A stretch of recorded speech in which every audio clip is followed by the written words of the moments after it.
Fui pro casamento às cegas e agora fudeu. Esse é o Terror Sem Medo Podcast, eu sou a Cal. E eu sou o Fábio.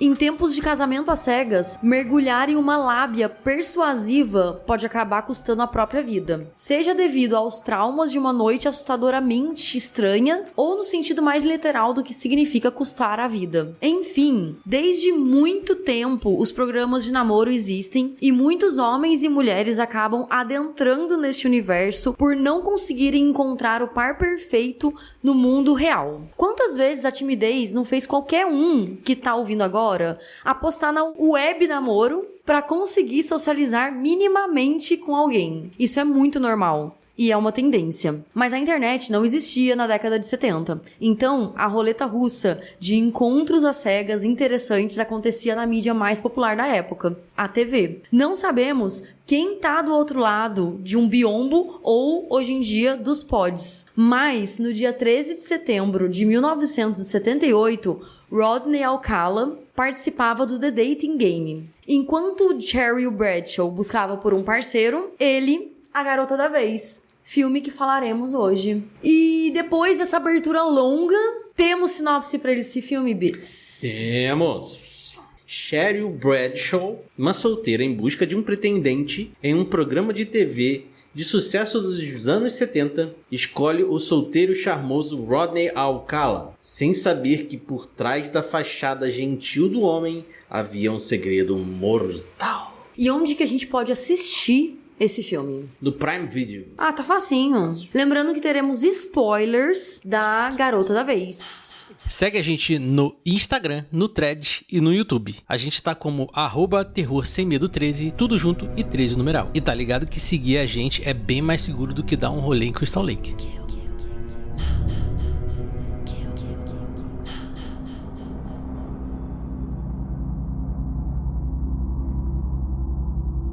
Bom, o filme ele foi dirigido pela Anna Kendrick, que ela também é a atriz principal, né, que faz a Cheryl Bradshaw. E é o primeiro filme dela, né, dirigido por ela e tal. É muito incrível, porque assim, né, ela ganhou 3 prêmios com esse filme. Ela ganhou o prêmio em Toronto, em Palm Springs e também em Hollywood. Então, isso chamou bastante atenção, né? Inclusive, a Netflix, ela adquiriu esse filme por 11 milhões depois dessa estreia mundial, né, que foi no Festival Internacional de Cinema de Toronto.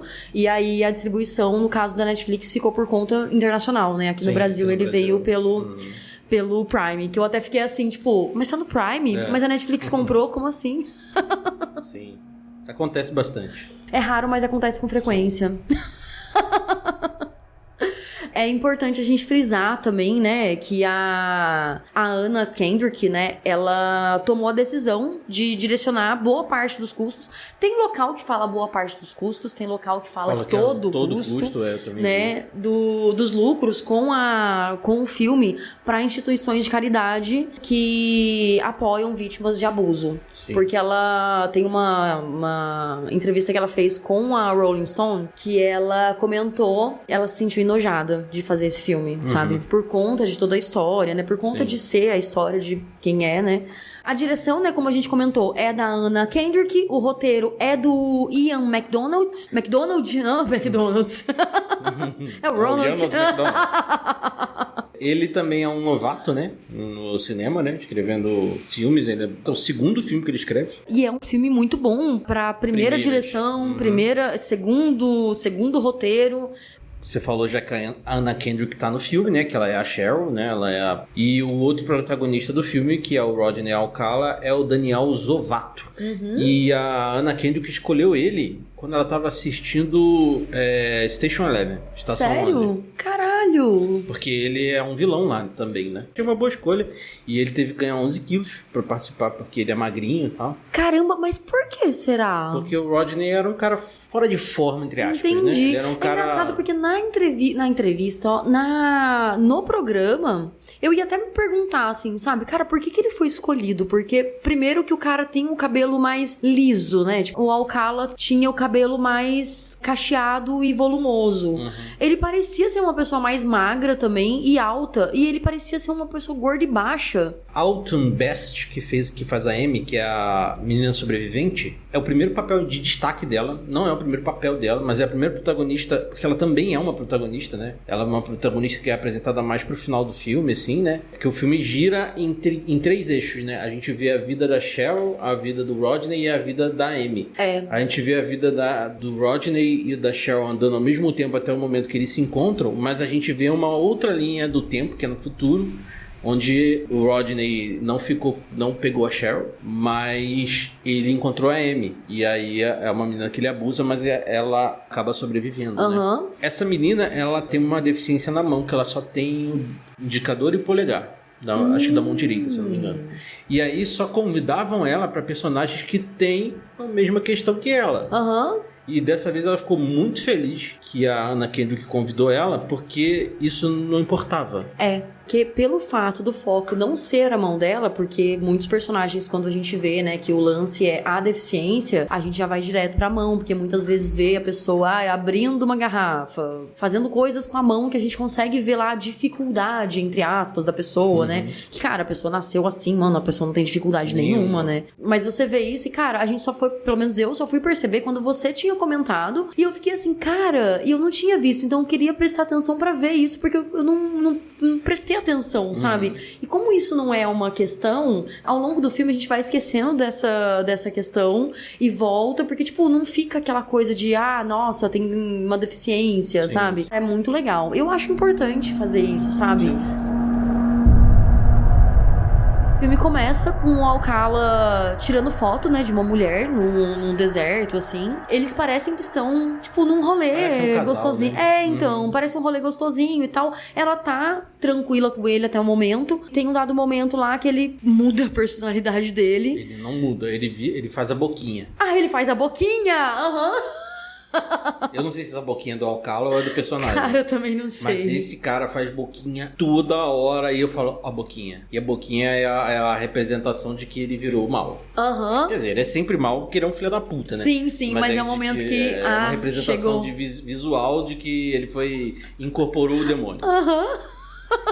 É uma outra coisa que você tinha comentado comigo, que eu não tinha prestado atenção, mas eu comecei a prestar atenção depois, que eu tava rolando já. Tem isso, né? E aí ele vai, enforca ela meio que perde um pouco a consciência, a gente acha que ela morreu e tá tudo bem, só que ela não morreu porque ele gosta de... É foda. Não, mas tipo assim, cara, é melhor não morrer do que, né, sentir tudo que... Depois que vai acontecer, sabe? Que depois ele abusa dela e tal, e ela voltou à vida, sabe? E parece que ele ajuda ela, né? Porque ele começa a fazer boca a boca, respiração boca a boca. Ele revive ela, né? Tenta reviver ela. Sabe? Aí ele vai lá e abusa dela, né, e tal. A gente não vê isso acontecendo, mas conhecendo o Alcala, depois que a gente vê, né, que a gente descobre que ele é o Rodney Alcala, você pensa, rolou um abuso ali, sabe? E rolou toda uma tortura, porque ele não deixava a pessoa de boa, sabe? A gente vê também a apresentação da Cheryl, uma atriz tentando a vida, né, em Hollywood e tudo, né? Ela tá fazendo só uns papéis pequenos, assim, e ela tá fazendo vários testes e nunca consegue.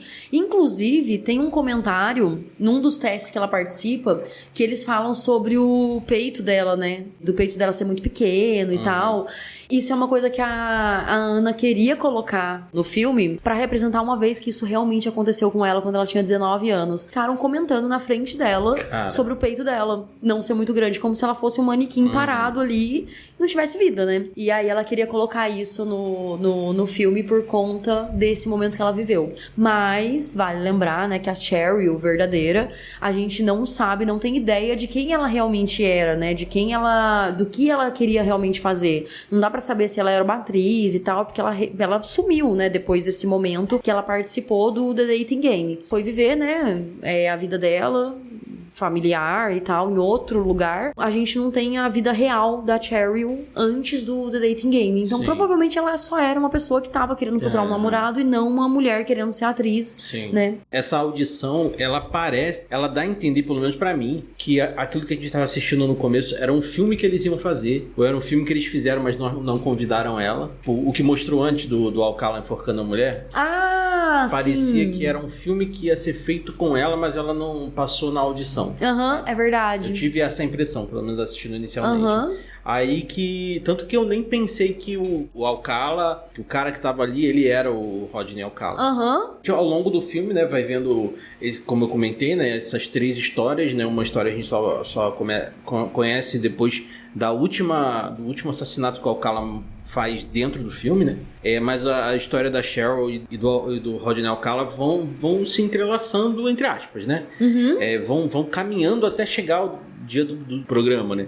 Aí mostra a Cheryl tentando outras oportunidades, falando com a empresária dela, e o Rodney matando as pessoas. Ele mata a comissária de bordo. A gente vê mais ou menos ele atuando também, o início da atuação dele, que a gente já imagina que aquela pessoa vai morrer, porque ele vai e tira foto da pessoa. Então ele sempre tá tirando fotinho, e ele sempre trazia essa questão dele ser um fotógrafo pra começar alguma coisa. É óbvio que muita gente que ele tirava foto, a pessoa conseguia fugir, conseguia sair dali, né? E aí ele só tirava foto mesmo da pessoa. Mas ficava aquela coisa marcada, né? Ficava uma foto sensual, essas coisas, assim. Muitas vezes a pessoa nem queria também, né? E ele parece que trabalhava num jornal, alguma coisa assim, né? Trabalhava no jornal. Ele trabalhava no Los Angeles Times. E aí ali a gente vê que ele não mata só mulheres, né? Provavelmente ele matou homens também, só não mostra, né? O homem que ele assedia e tenta fotografar, porque, cara, no começo do filme eu até falei, esse cara, o Rodney Alcala, parece até a inspiração pro Maníaco do Parque, né, cara? Tipo, é verdade. Claro, sim, né, guardadas as devidas proporções, mas parece, até a abordagem inicial, assim, parece, né, mas o Rodney Alcala tinha uma lábia muito maior. E ele não fazia aquele esquema do Maníaco do Parque, né, que inclusive tem podcast aqui, sim, né, aqui do filme do Maníaco do Parque. Ele não fazia aquele esquema do Maníaco do Parque de tirar foto da pessoa num lugar afastado, sabe? É óbvio que algumas pessoas ele levava, mas, cara, muitas vezes ele conseguia... ele fazia isso sim. Então, mas ele conseguia acessar a casa das pessoas. Muitas mulheres foram encontradas dentro da casa. É verdade. A amiga da Laura, que é uma personagem que tá no filme também, né? Ela se sente muito mal por ela ter deixado a amiga com ele, né? Então, exatamente. E quando ela voltou na casa dela, viu a amiga morta, né? Então, tem a comissária de bordo também, que também foi encontrada morta, e isso é a parte real das dezenas de mortes que aconteceram, dezenas de vítimas, assim, sabe, que ele já fez. Ele retratou, a Anna Kendrick, ela retratou 2 das mortes, né? Não, são 3, né, no caso, porque tem um começo. Né? Mas a gente não sabe quem é. É verdade, eu também não sei quem é. 2 das mortes dá pra saber que é da comissária de bordo, que realmente, né, ela era comissária de bordo, foi morta no apartamento dela. E da Laura, né, da amiga da Laura, que morreu também. Inclusive, a gente vê, né, parece que elas são 2 pessoas adultas, né, inclusive quando ela morreu, ela era uma pessoa adulta, mas no crime real, era uma menina de 13 anos. A amiga dela ajudou, no caso, elas tinham conversado com o Alcala, pegou na perna dela e tal, pra conversar, a amiga achou estranho, elas conseguiram meio que sair dele, assim, sabe? Elas continuaram conversando, andando, só que o problema é que a menina, ela tinha que ir, porque ela fazia balé, e ela trabalhava como recepcionista pra não precisar pagar o balé, entende? Então era meio que uma permuta ali, né? Ela tinha 13 anos e fazia esses trabalhos, antigamente podia, né? Pegou a bicicleta emprestada dessa menina, que no caso seria a Laura, né, aí no filme, e a Laura falou pra ela, eu falo Laura por conta do filme, assim, né, mas não sei qual que é o nome da menina, na verdade. Presta a bicicleta pra ela e fala, vai e não pra falar com ninguém. Então ela sentiu que tava tendo alguma coisa, inclusive no filme mostra, né, que ela sentiu que tinha alguma coisa errada. Só que deu 5 horas da tarde, 4h30, ela tinha que estar lá, 5 horas da tarde o irmão dela ligou, porque ela não tinha chegado no balé. Então, cara, ela tava atrasada pra trabalhar, então naquele meio tempo, das 4 da tarde às 5, ele conseguiu pegar ela e ela foi encontrada morta. Porém, esse caso, tanto da comissária quanto da adolescente, né, que foi morta por ele, elas foram encontradas e ninguém sabia quem era que tinha feito isso. Na época não existia, né, o Rodney Alcala é famoso, e isso tudo aconteceu antes do The Dating Game. Esse crime foi solucionado, sabe que ano? 2011. Caralho. E a amiga ajudou e tudo, tal, né? Até hoje, tal, ela ajudou. Mas, cara, e ela ajudou com DNA e tudo, sabe? Com um retrato falado que ela fez. E quando eles viram o retrato falado, era a cara do Rodney Alcala que eles estavam procurando. Então, esse negócio que acontece no filme dela estar no dia da gravação é verdade? Não é verdade, não. Ela só meio que... Ela que denunciou o Alcala, assim, sabe? Então, meio que... Aí ele acabou sendo pego, né? Foi preso e tudo.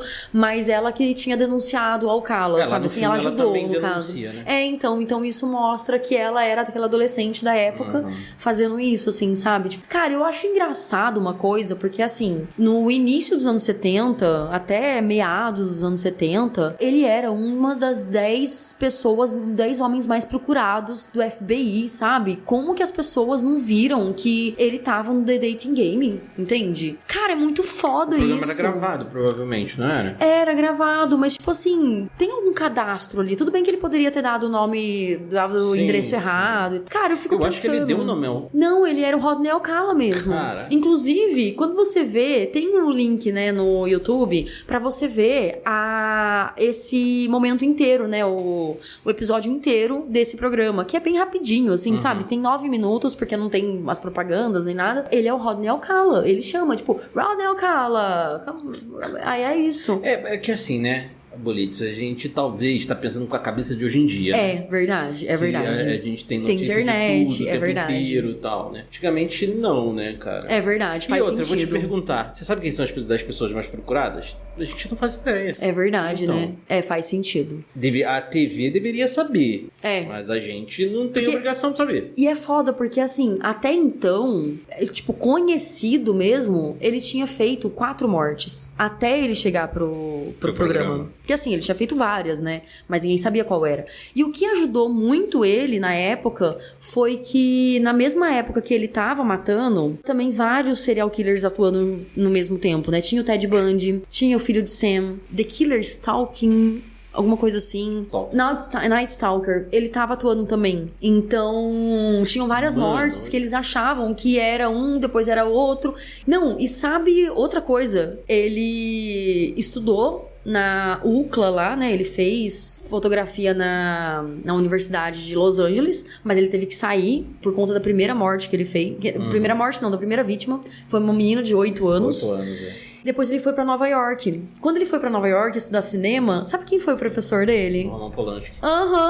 Cara, e o Roman Polanski meses depois perdeu a mulher por causa de do Manson? Do Charles Manson. Ou seja, tava acontecendo tudo isso. Então, tipo assim, cara, ele tava no melhor momento pra ele atuar, sabe? Além disso, Polanski tem acusação de ser um abusador de criança.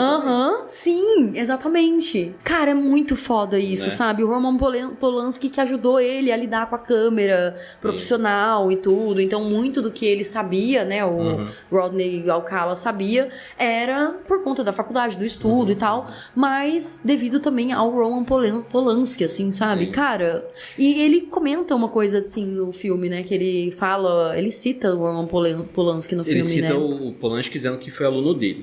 Tem uma cena que foi cortada, né? A Anna Kendrick resolveu tirar, onde ele defendia a questão do Roman Polanski ter abusado de uma criança. Mas a Ana resolveu tirar essa questão do filme. É muito pesado também, né? É uma coisa que foi A gente já sabe que ele era vilão, né? Não precisa ir pra tanto também, né? Eu achei até interessante ela não mostrar, por exemplo, a menina de 8 anos, assim. Eu não sei se a Amy estaria ali representando a menina de 8 anos, porque ela também não foi morta, né? Ela foi estrangulada, ela foi abusada, ela foi espancada. Tipo assim, ela foi sequestrada também, né? Porque no caso ela foi sequestrada. E esse caso, né? O primeiro caso do Rodney Alcala foi esse sequestro de uma menina de 8 anos, que ainda bem tinha um cara que tava olhando. Ele começou a seguir o carro do Rodney Alcala, porque ele achou estranho o fato de uma menina entrar num carro que ela não queria entrar, mas ela acabou entrando. E aí ele foi seguindo. Quando ele seguiu, ele chegou na casa do cara lá. Aí esse moço que tava seguindo, né? Carro, ele ligou pra polícia, a polícia foi.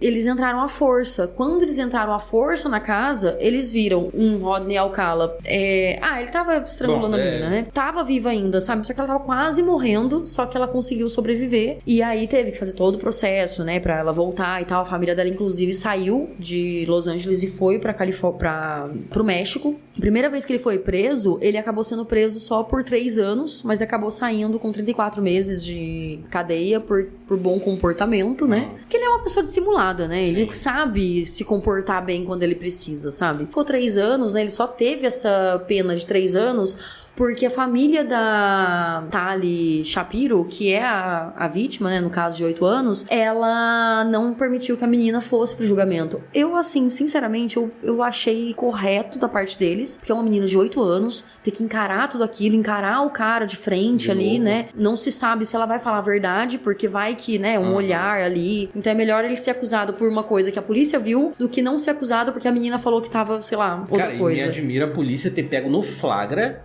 e ele não ter pego prisão perpétua. Não, mas sabe o que aconteceu? Ele fugiu nesse momento, por isso ele ficou foragido um tempão. Por isso que ele conseguiu isso daí, ele tava em Los Angeles. Ele só foi estudar em Nova York porque ele tava foragido. Ele não terminou a faculdade de fotografia em Los Angeles, ele terminou de cinema. Então, assim, ele mudou de nome também e tal. Então, meio que... E umas crianças que reconheceram ele, que eram de um acampamento, assim, que reconheceram ele entre os 10 procurados do FBI, sim. num cartaz que tava num ponto de ônibus. E aí, denunciaram e tal, e aí que ele foi preso pela agressão à menina de 8 anos lá em Los Angeles. Então, assim, ele foi preso só pela agressão porque o abuso não tem prova, porque a menina não falou nada. O sequestro também não tinha prova. Só sei que ele foi preso só por agressão. Então, foi só 3 anos por conta disso, sabe? Inacreditável. Cara, doideira, sabe? Porque naquela época também não tinha aquele exame, né, de ver sêmen e tal, porque era começo dos anos 70, então eu não sei como é que era a tecnologia da época, né? Dentre todas as mortes que ele fez, eles deixam um arquivo meio que aberto, assim, né? Principalmente em vítimas que não foram... Como é que fala? Encontradas e tal. Aliás, foram encontradas, mas não sabia que vítima que era, porque não tinha como decifrar quem é, identificar. Exatamente. Então, foi tudo à base de DNA e muito disso aconteceu só em 2010, 2011 por conta disso. Tá curtindo o episódio até aqui? Então já segue a gente no Spotify. Se você estiver ouvindo a gente no YouTube, deixa aquele like e já se inscreve no canal. E pra quem prefere outras plataformas, tamo no Deezer, na Amazon Music, na Apple Podcast, na Orelo e no seu tocador de podcast favorito. Quer deixar a gente mais famosos? Deixe seu comentário onde estiver ouvindo ou mande um e-mail para terrorsemmedo13@gmail.com. Bom, voltando ao filme, né? A Cheryl, ela recebe o convite da empresária dela para participar do dating game, onde seria uma porta aberta para que pessoas vissem ela na televisão e ela conseguisse de repente um papel a partir dali, né? E ela fica meio relutante e tal, mas ela acaba aceitando, né? Ali tem uma coisa que acontece que eu achei, acho que não precisava, né? Ela tem um amigo meio creepy ali que mora no mesmo prédio que ela.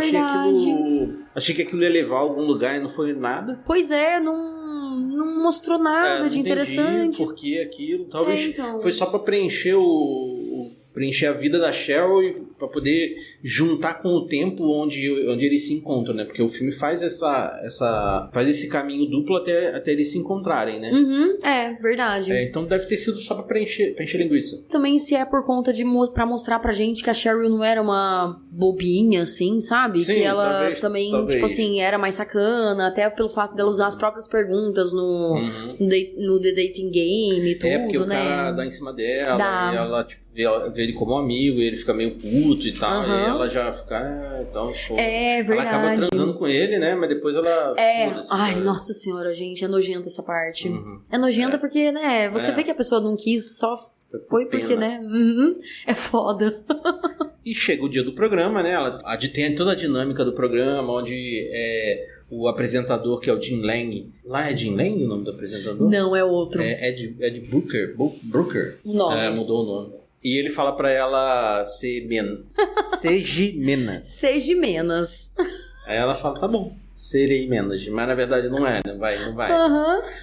O filme resolveu modificar a dinâmica. O Rodney Alcala, ele era o primeiro, não era o terceiro. Acho que o filme, para poder prolongar, né, e dar mais interação entre ela e os outros participantes, eles colocaram ele como o último. E ela não fazia essa brincadeira de falar de Kant e tudo mais. Não tem isso. Né?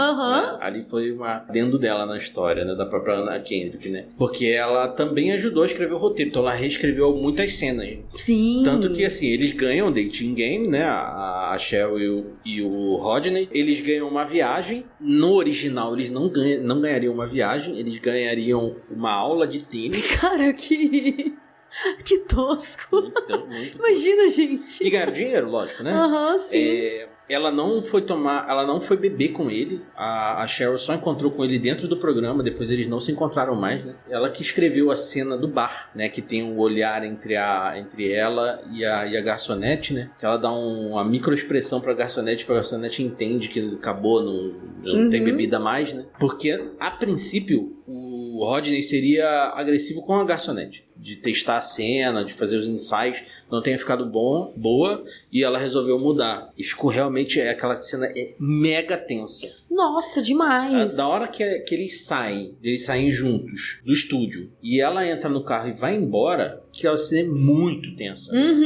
Porque assim, eu não sabia da história real, então quem sabe da história real sabe que ela vai sobreviver. Mas eu não sabia. Então eu falei, caralho, mano, o filme levou até agora ele vai matar ela. E ele vai matar ela no estacionamento. Mas ela sobrevive, né? Cara, e eu acredito que é uma cena que eu amo. Que você, por exemplo, passe isso. Passei isso, assim, de ter uma pessoa me seguindo e eu ter que pensar, cara, eu tenho que fingir que tá tudo bem, só que eu tenho que andar mais rápido, mas eu sei que a pessoa vai andar mais rápido. Mas se eu correr, a pessoa pode correr mais rápido que eu, então eu vou andar. Sabe, pra ninguém perceber que eu tô sendo seguida.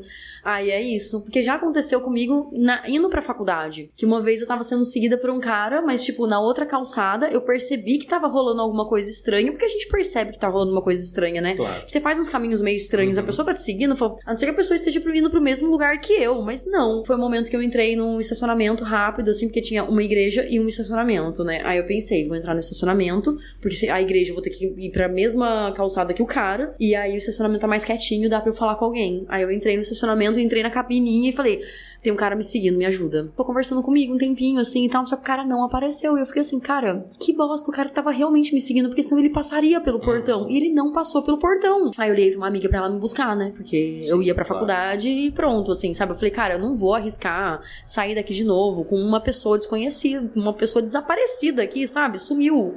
Então deve estar em espreita, esperando, sei lá, se quer muito, né, acontecer alguma coisa. E faltava muito tempo pra eu chegar na faculdade ainda. Faltava pelo menos uns 25 minutos de caminhada, então não ia rolar. Sim. Acontece diariamente com muitas pessoas, né? Eu acho que é importante, por exemplo, a gente, um homem no caso, né? Se vê uma situação dessa, se perceber uma situação dessa, assim, não aborda a mulher, lógico, você não vai abordar a mulher, mas você tenta manter protege de maneira, tipo, a distância. Tipo, indireta, sabe? Que às vezes perguntar a hora pro cara que tá seguindo, porque daí vai fazer ele parar, vai conversar, vai perguntar onde fica algum lugar, sabe? Porque você é homem, sabe? Tipo, não vai chegar no soco, nem nada, exatamente, também não adianta, né? Até porque, chegando no soco, você não sabe nem se o cara tá seguindo de verdade, mas se ele estiver seguindo, você vai meio que travar ele um pouco pra pessoa perceber alguma coisa, ela vai correr, porque uma mulher sabe quando tá sendo seguida. E eu mesma uma vez já, tipo, andei junto com uma menina que tava sendo seguida por um cara, assim, tava olhando pra trás, eu olhei pra trás, tinha uma pessoa, aí eu pensei, cara, vou andar junto com ela, porque daí pelo menos a gente vai junta, vai correr junta e pronto, sabe? Aí é isso, daí eu fui lá seguindo e tal, e, tipo, seguindo não, né? Mas eu sou uma mulher, né? Então é um pouco mais tranquilo, assim, sabe? É foda, é difícil. Assim, não tem como a gente tá alerta o tempo inteiro, mas se surgir a oportunidade, que não é uma palavra boa, oportunidade, mas se surgir um momento né? E você vê e puder ajudar, cara, ajuda, porque... É importante os caras ficarem alertas mesmo, assim, sabe? Porque a gente, enquanto mulher, sempre tá alerta, né? A gente tá de boa andando na rua, mas a gente tá de olho e tal, a gente sempre fica alerta, né? É comum a gente ficar alerta e é comum a gente ver alguma coisa, assim, estranha, mas os homens não é muito comum, porque não é comum uma pessoa seguir, a não ser que queira assaltar, tipo, pegar um celular, pegar alguma coisa e tal, mas, cara, com mulher não é só celular, né? Então aí exatamente. A gente não sabe o que a pessoa vai querer além do celular. Vira alguma coisa estranha, cara, protege indiretamente, sabe? Exato. Assim? Mas, cara, pra mim, essa cena da fuga, mano, eu não lembrava, eu já conhecia a história real, né? Mas eu não lembrava que ela sobrevivia. Então eu fiquei assim, cara, ela vai morrer, ele vai bater a porta na cabeça dela e ela vai ficar desacordada, ele vai enfiar ela lá dentro do carro, porque, sei lá, bebeu muito, não sei, porque, né, as pessoas acreditam que as mulheres bebem muito e desmaiam, sabe? Eu fiquei muito apreensiva nessa parte. Também fiquei. Cara, é uma tensão tão grande, eu achei que ele fosse andar devagar atrás dela. E, tipo, ele ia fazer esse sadismo de ficar andando devagar, e não pegar ela, só que ela ficar com medo absurdo, entende? Tem um momento que ele aparece na câmera e ele vai aparecendo cada vez mais próximo e eu assim, caralho, corre, mulher, mas não dá pra correr também, sabe? Porque, tipo, se você correr. Ela tava de salto, né? Sei lá. Até tirar o salto pra correr melhor. Ai, não sei. Uma situação complicada mesmo. Nossa, muito. Tudo sem saber o que fazer. Né? Aham. Acontece no filme que eu acho que... mano, você viu uma situação, não importa o que seja, né? Se for uma situação que te complicou e você conseguiu entrar no carro, cara, entra no carro, tranca o carro, liga o carro, vai embora. Não respira. Liga o carro e vai embora. Cara, depois você respira.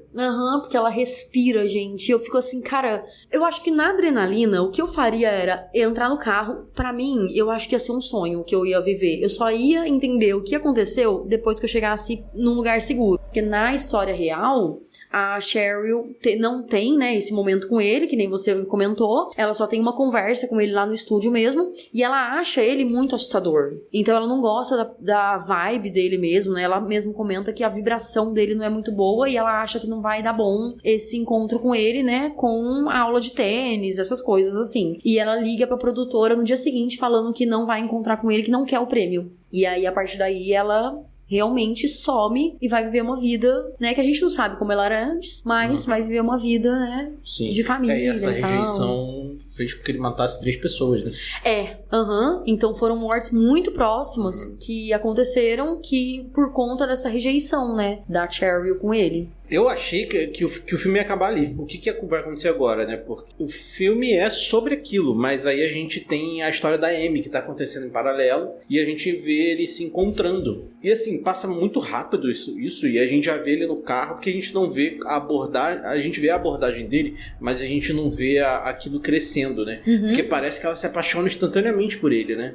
Ela entra no carro, começa a chamar ele de namorado, acontece o que acontece, só que ela sobrevive, né? Ela sobrevive. Apesar de tudo, ela sobrevive, né? Ela age, acho que como qualquer mulher agiria, né? Vai tratar o cara bem só pra ficar ok e vazar, né? Embora, né? Então, porque eu até tava comentando com você, né? Porque eu gosto de assistir muitas coisas de crime e tudo, né? E aí, o que muitas vezes eu faria antes, assim, né? Pensando com cabeça de gente que não sabe o que acontece, eu iria ficar tentando fugir o tempo todo, ia ficar vendo formas de fugir, de tipo, ai, nossa, um descuido, vou lá e bater, sabe? Só que eu fico assim, cara, o que ela fez é o que muitas mulheres fazem pra sobreviver mesmo, sabe? Tipo, o cara quer sair junto, vamos sair junto, vamos fazer tal coisa. Porque, mano, não tem ninguém pra te ajudar ali, você vai correr. Se o cara tiver uma arma, ele vai te atirar, entende? Então, se você ama a sua vida e você quer sobreviver a partir dali, o que ela fez é a estratégia que muita mulher faz em momentos que tá em perigo, mas precisa sobreviver. No momento que acabou a gasolina do carro, que uma hora iria acabar a gasolina de um carro, né? Ele foi pro banheiro, ela não queria ir pro banheiro e ela fugiu. E ela fugiu o mais rápido possível também, porque não tem como você ficar fazendo estratégias de, vou fugir no próximo lugar. Cara, ele foi pro banheiro, corre. Foi lindo, sabe, o que ela fez. Sim. Apesar de todo o sofrimento. E aí ele é preso, né? No final do filme. Eu não sei se na vida real foi dessa forma, mas ele é preso na frente dela, praticamente, né? Eu não lembro muito bem sobre a última prisão dele, mas ele foi preso várias vezes, né? Foi preso por conta da menina de 8 anos, foi preso quando ele foi encontrado fumando maconha com uma criança de 13 anos, e aí ele foi preso por pouco tempo, mas foi por porte de droga, né? Porque teoricamente não estava acontecendo nada naquele momento. Foi preso a última vez, né, por conta de todas essas mortes, no caso, que foram descobertas, né, e ao longo do tempo foram sendo descobertas várias outras. Ele ficou no corredor da morte, mas em 2007, como ele estava preso em Nova York, em 2007 Nova York tirou a pena de morte, né? Então todos os presidiários que estavam no corredor da morte, eles foram para perpétua. Tinham vários julgamentos, né, ao longo do ano. Então teve julgamento em 94, teve em 96, teve em 2001, teve em 2010, teve em 2011. O de 2011 foi, assim, eu acho que pra quem tava assistindo foi um pouco cômico, porque ele decidiu ser o próprio advogado. E aí ele fazia aquele esquema meio Chaves vendendo churros pra ele mesmo. Fazia pergunta pra ele mesmo e falava senhor Alcala, mas ele fazia voz. Senhor Alcala, que não sei o que, blá. E ele respondia... Coringa fez isso no filme 2 dele aí, ridículo. Então. E ele fazia isso. Então ele fazia a pergunta com uma voz mais grossa de advogado e respondia com a voz dele fazendo isso. E ele não soube, como ele não era advogado nem nada, ele não soube desenvolver a defesa. Então, assim, mostravam provas, ele não soube dizer, ele fazia tipo o Bolsonaro, que quando descobre uma coisa, tipo, não sou eu, mas tem prova, não. É isso, sabe? Tipo, é isso, entende? E ele fazia dessa forma. Eu falei, cara, que idiota, entende? Que idiota.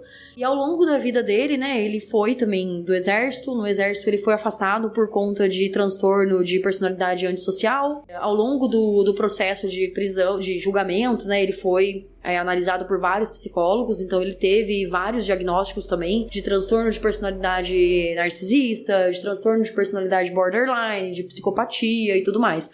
Pra mim, ele parece ter tudo isso, assim, sabe? Mas, enfim. Ele gostava muito de coisas grandiosas, né? Ele queria que as pessoas vissem, né? As mortes dele, inclusive, as mulheres, muitas delas estavam nuas. Falo mulheres, tinham homens também que ele matava, mas a maior parte delas eram mulheres, né? Muitas vezes, nesses casos, muitas mulheres morrem, né? Elas sempre estavam nuas em umas posições muito... que era posição muito sexualizada, assim, sabe? Tipo, geralmente o serial killer faz isso, né? Ele gosta de deixar a marca dele, né? A marca dele era essa, no caso. E ele foi pro programa usando o nome dele mesmo, porque ele queria brincar com as pessoas, sabe? Ele ficou conhecido por ter mais de 130 vítimas, né? Cara, imagina quanto esse cara... Assim, são vítimas, né? Não vítimas fatais, mas 130 vítimas, né? Esse cara, tipo, ele é um serial killer insano, né, velho? Muito! E, cara, pensa, em pelo menos uns 10 anos, assim, ele matou 130 pessoas, cara. Imagina, gente, é muito pouco tempo. Dá mais de uma pessoa por mês. 10 anos, tem 120 meses. Dá mais de uma pessoa por mês. É loucura. Isso porque ele já ficou preso um tempo. Ele ficou 3 anos preso na época. Depois do programa ele matou 3 pessoas? Cara, pensa. Gente, é muita loucura, assim, sabe? Esse filme não foi o primeiro filme a abordar o caso, né? Existe um filme pra TV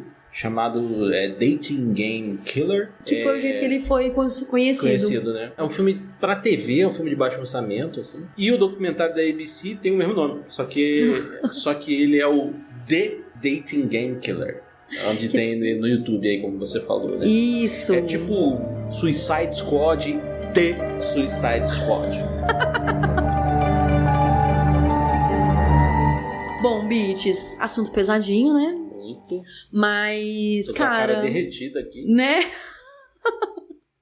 Pensando na questão do filme, produção e tudo, claro. Cara, qual que é a sua notinha pra este filme? A minha nota é 3,5. Discorra. Eu gostei bastante do filme. Não é um filme que eu vou reassistir, porque eu achei ele muito pesado. Ele tem uma cara de filme good vibe, mas ele é um filme bad vibe pra caralho. Cara, ele começa gostosinho, né? Não começa. Não começa, mas os primeiros 3 minutinhos dele é gostosinho. Você pensa, é um casal tirando foto, cara, enfim. Não reassistiria esse filme, então pra mim ele perde pontos por isso, assim. Por eu não... Ai, sério? Mas não porque, tipo, cara, não dá pra reassistir um filme desse, sabe? Não dá. Mas você indicaria? Indicaria. Como eu não sei se o Alcala tinha aquela boquinha mesmo, eu achei que ficou um pouco caricato. Aquilo me tirou um pouco. Mas, cara, o que eu achei interessante é porque aquela boquinha, depois que eu comecei a prestar atenção, depois que você falou, pra mim era boquinha de vítima, ela vai morrer. Sim. Vítima, ela vai morrer. Vítima, ela vai morrer, sabe? A minha vista, né, como espectador, né, ficou meio caricato. Assim. Entendi. E você, Bits? Olha, a minha nota é 4,5. Porque eu achei interessante a história. Eu sei que fala bastante sobre o Rodney Alcala, mas mostra a Cheryl Bradshaw muito mais, assim, sabe? Então, tipo, mostra a história dela, mostra ela como uma mulher muito forte. Eu não sei se ela era essa mulher, assim. Ela já morreu. Parece que morreu em outubro de 2024. De 24? Será que ela chegou a ver o filme, de repente? Então, eu acho que não, porque a Kendrick tinha falado que ela tinha morrido, mas essa notícia veio em outubro de 2024. Eu não sei se ela morreu antes, se ela morreu em outubro mesmo, porque uma coisa que ela tinha falado era, no caso a Anna Kendrick, ela comentou que queria saber qual foi a sensação dela de ter respeitado a própria intuição. Tipo, essa questão de não querer sair com o Rodney Alcala. Então, ela queria muito saber disso, assim, sabe? Então, eu achei interessante, assim, tipo,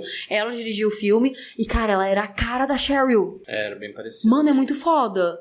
E aí, eu achei interessante isso, assim, sabe? Porque muitas vezes a gente vê filmes de serial killers e tal, e a gente não sabe o nome das vítimas, não sabe nada, a gente não sabe a história, não tem... Podia contar a história a partir de uma vítima, sabe? Como a gente comentou no podcast do Maníaco do Parque. É, exatamente, porque eu acho que você dá voz pra pessoa, entende? Tudo bem que no caso dele dava pra fazer isso por conta de ter sido televisionado, todo mundo conhecia a Cheryl e tal. Muitos filmes podiam fazer isso, sabe? Porque eu acho que você não tem que dar palco pro serial killer só, entende? Você tem que dar palco pra quem sobreviveu, pra quem sofreu, pra quem morreu, sabe? Então eu achei interessante, assim, porque mostrou ele como uma pessoa muito ruim, entende? E todo mundo que aparecia, pelo menos as duas mortes que foram muito mostradas, assim, né? Fora a do início, mostra ele conversando, mostra falando sobre, ela é comissária. Então quando você vê a história real, você sabe que ela é a comissária, você tem o nome dela, você tem o nome da adolescente, ela conta sobre como que foi o momento. Então, cara, eu gostei bastante desse filme, assim, sabe? Pra mim, ele deu muita vazão pra mulher. Uma coisa que eu gostei muito no filme foi não mostrar as fotos dele. Tipo assim, mostrar revelando ou ele se deliciando com as fotos. E também não mostrar as fotos pra gente não ver. Ele era um artista também. Mas, exatamente. sabe, não, ele não puta, é artista, velho. sabe? Assim, ele nunca não mostrou ele indo pra universidade, não mostrou ele estudando, não mostrou ele tendo assim, toda essa bagagem. Ele teve essa inteligência de não ter compaixão com ele. Ele era filho da puta, cara. A primeira cena você fala, ele é filho da puta, e todas as vezes que ele encontra uma mulher, você fala, fudeu. Exatamente, então já mostra o filme, assim, sabe? Não mostra, por exemplo, a cena e acabou. Agora você vai ter uma perspectiva sobre ele. Não, se você tem uma perspectiva boa sobre ele, cara, você tá muito doente, entende? Você tem algum problema? Porque, cara, olha o que ele fez nos primeiros 5 minutos de filme, entende? Então eu gostei bastante, assim, sabe? Dessa abordagem dela. Certo de se fazer um filme de serial killer e não o que foi feito com o Maníaco do Parque. Cara, porque o Maníaco do Parque, a gente viu ele como o melhor skatista, melhor, não sei o que, super legal. Cara, o cara vai ser solto agora, entende? Tipo, mano, ele não tem que ser melhor em nada, não. Ele era, foda-se pra quem conheceu ele, pra mãe dele, pro pai dele, pro irmão dele. Mas pra gente, que é mulher que mora nas redondezas do lugar onde ele vai voltar, por exemplo, ninguém tem que achar ele melhor, sabe? Nenhum homem tem que achar ele legal, entende? Nenhum homem tem que querer ser igual a ele. Tem que ser um bosta. Tipo, você quer ser igual? Então é um bosta. Eu achei super interessante essa abordagem, sabe? Traz então ali. vou mudar minha nota pra 4. Olha aí, hein? Você me deu uma nova perspectiva. E a nossa média? 4.25. O primeiro filme do ano já com 4.25. Então. Como é o primeiro podcast do ano, estamos anotando as médias dos episódios pra gente no final, né, no final do ano, a gente ver se os filmes que estão mais baixados, qual que é a média desses filmes, se vale a pena mesmo assistir ou não. Então é isso. Muito obrigada pelo seu download. Muito obrigada pra quem chegou até aqui. E até semana que vem. Até semana que vem. E tchau!